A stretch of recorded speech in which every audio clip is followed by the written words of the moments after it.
जब सैयद आलम सल्लल्लाहु अलैहि वसल्लम ने कुफ़ार को वाक़या मेराज की ख़बर दी तो उन्होंने इसकी तकज़ीब की और बाज़ मुर्तद हो गए और तमस्खर से इमारत बैतुल मक़दस का नक्शा दरियाफ़्त करने लगे। हज़ूर सल्लल्लाहु अलैहि वसल्लम ने सारा नक्शा बता दिया तो इस पर कुफ़ार आपको नाउज़ुबिल्लाह साहिर कहने लगे।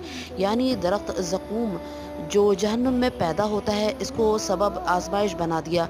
यहाँ तक कि अबू जहल ने कहा कि मोहम्मद मुस्तफ़ा सल्लल्लाहु अलैहि वसल्लम तुमको जहन्नुम की आग से डराते हैं कि वो पत्थरों को जला देगी, फिर ये भी फरमाते हैं कि इसमें दरख्त उगेंगे।